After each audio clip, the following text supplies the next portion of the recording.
Nous allons discuter lors de cette présentation de la physiopathologie du syndrome de Takotsubo. Alors, le syndrome de Takotsubo, son nom vient de la jarre qui sert de piège à poulpe, décrite en premier par les Japonais. Et donc, cette jarre permettait de capturer des poulpes. Elle avait une forme un peu particulière que va prendre le cœur lors du syndrome de Takotsubo. En anglais, il a plusieurs acronymes, notamment le Broken Heart Syndrome, la stress cardiomyopathie ou l'apical ballooning syndrome. Il faut savoir que le premier cas décrit a été en 1983 à Hiroshima chez une femme de 64 ans. Et vous voyez les images de sa ventriculographie, donc qui sont A et B, la ventriculographie initiale, où on voit que la pointe de son cœur ne se contracte plus, alors que la base se contracte bien en B. Et puis après la récupération à distance, C et D, cette ventriculographie, on voit de nouveau une contractilité du ventricule gauche qui est normale. Quelle est d'abord la présentation clinique du syndrome de Takotsubo? On se rend compte que les cas de syndrome de Takotsubo sont quasiment exclusivement féminins, puisque dans 90% des cas, il s'agit de femmes. 80% des cas surviennent après 55 ans, donc en période de périménopause ou de postménopause, et l'anomalie est possible également chez l'enfant.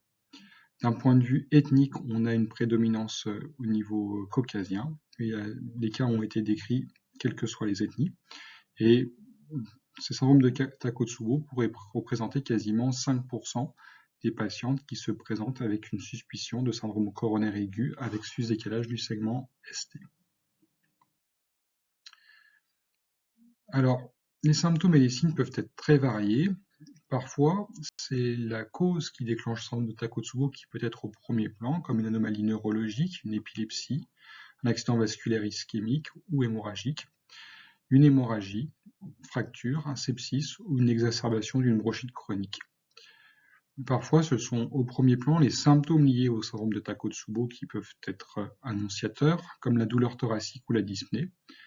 Et la paraclinique initiale peut orienter, c'est-à-dire des anomalies électrocardiographiques qui peuvent être très variées, allongement de l'intervalle QT, sus ou sous décalage du segment ST, onde T négative.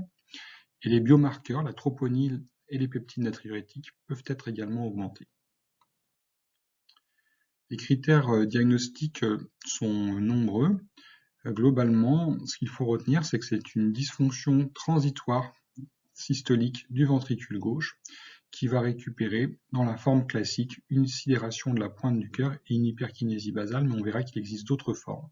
Très souvent, il y a un trigger, un facteur déclenchant qui peut être une émotion ou un stressant physique qui peut favoriser le syndrome de Takotsubo. Cet élément n'est pas obligatoire, mais relativement fréquent.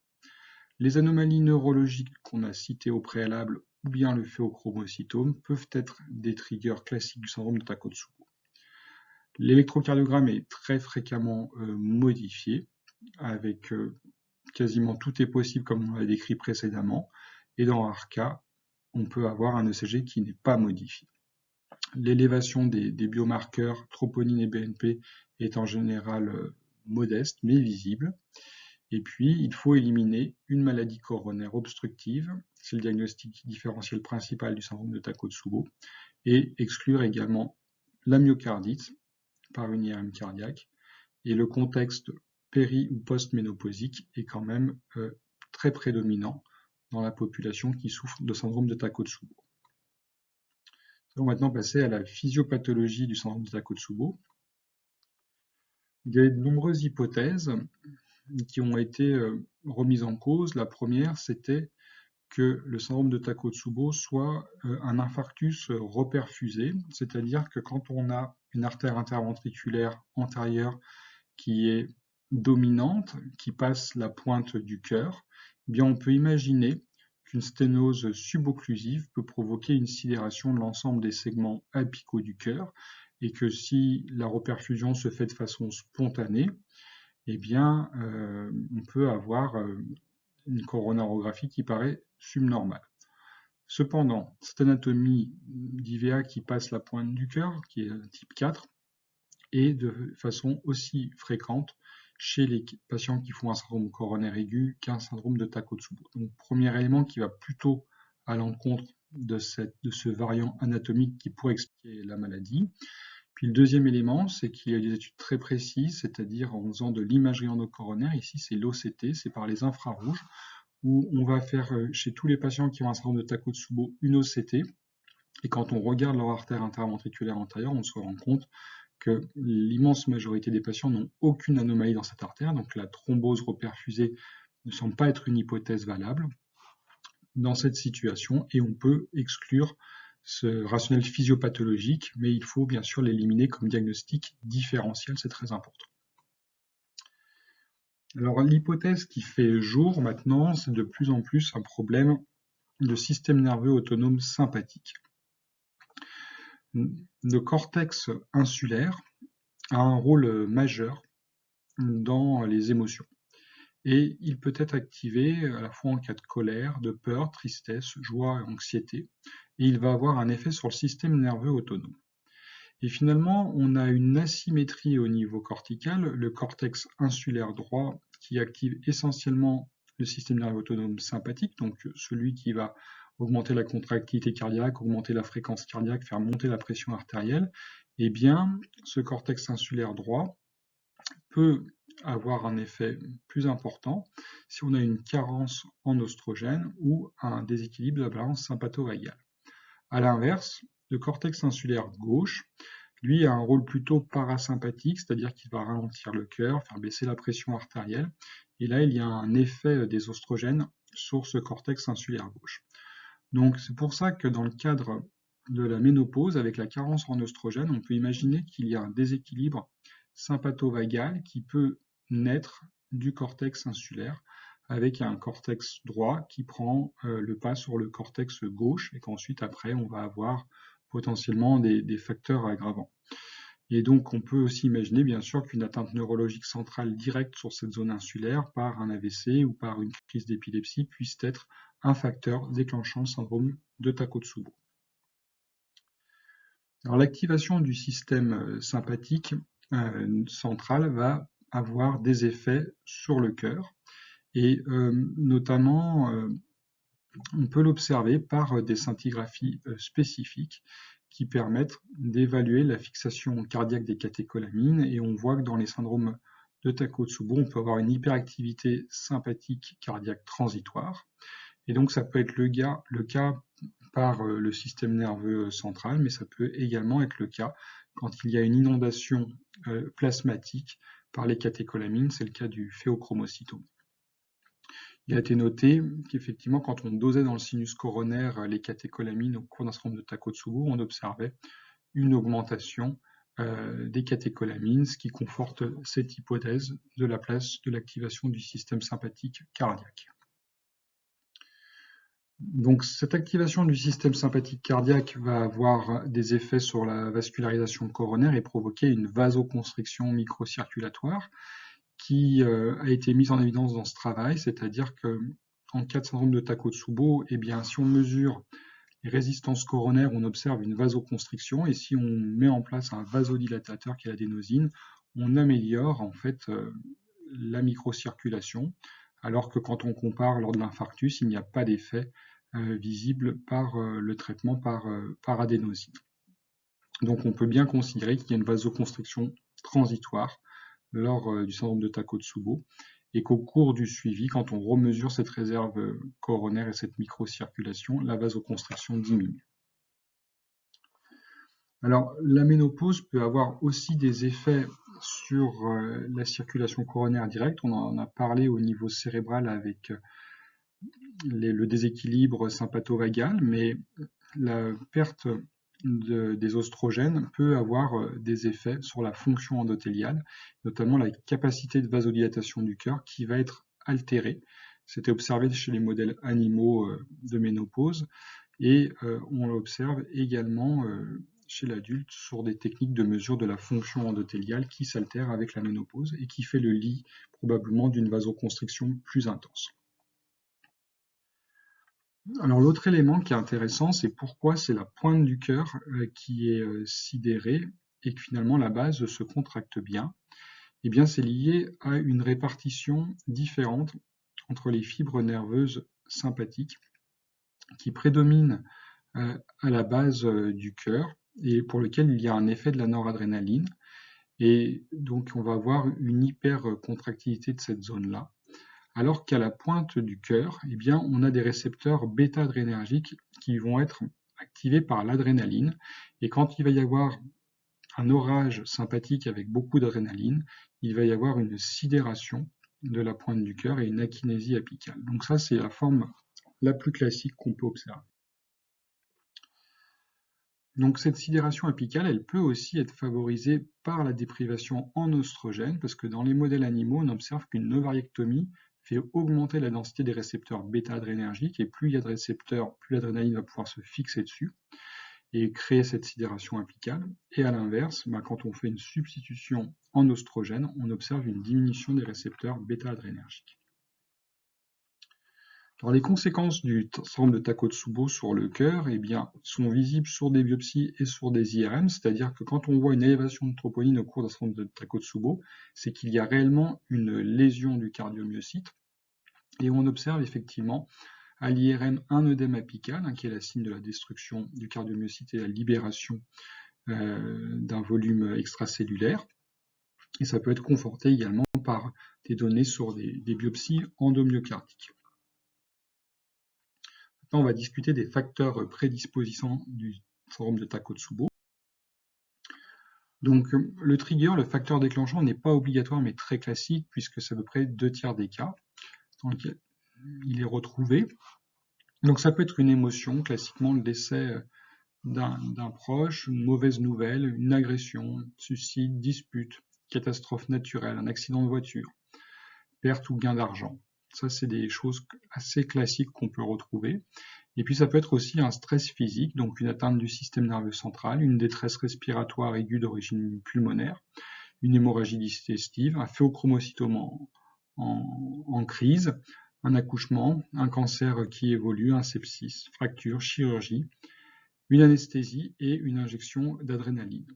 Donc tous ces éléments peuvent être recherchés et peuvent conforter notre diagnostic.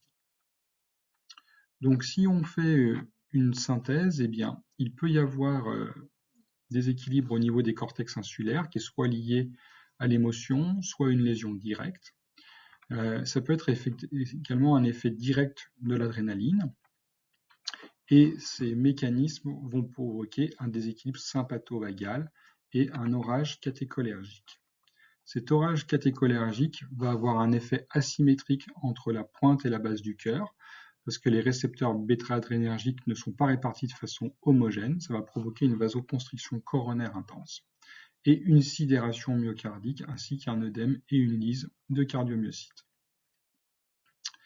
La carence en oestrogène a des effets à plusieurs niveaux, le déséquilibre sympatho-vagal central, et également sur la densité des récepteurs bêta-adrénergiques et la fonction endothéliale. Et avec tous ces éléments, on va favoriser un syndrome de Takotsubo chez la femme en période de péri- ou post-ménopause. Quelle est la démarche diagnostique du syndrome de Takotsubo? Donc, l'échocardiographie transthoracique est souvent le premier examen d'imagerie. Donc là, je vous présente une vue apicale 4 cavités. Vous voyez la pointe du cœur qui ne bouge pas en haut de l'image, alors que la base se contracte bien. On peut regarder également la même vue en 2 cavités, on a les mêmes éléments. La partie basale du cœur se contracte bien, alors que la pointe du cœur ne se contracte pas, elle est sidérée.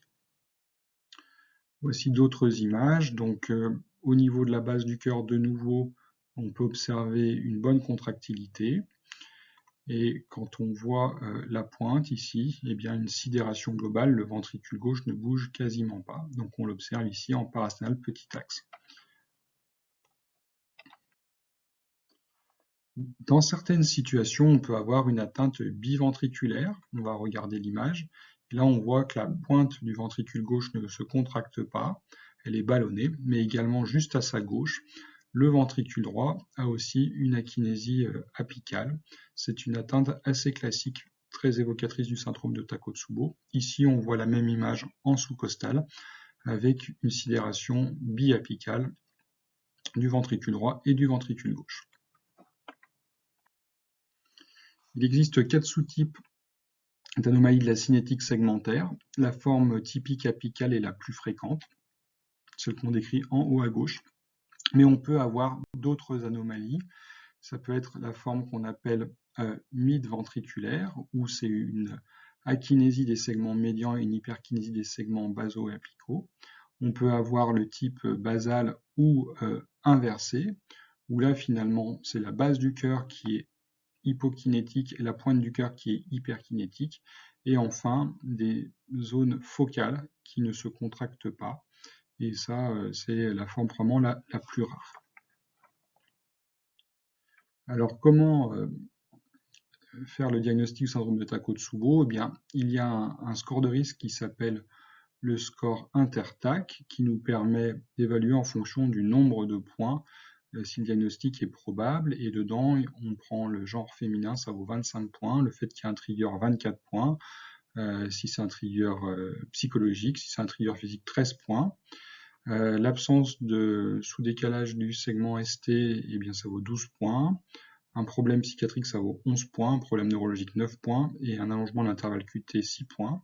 Quand on fait la somme, eh bien, si on a moins de 30, on exclut quasiment le syndrome de Takotsubo. Si on a plus de 70, on est quasiment sûr du diagnostic.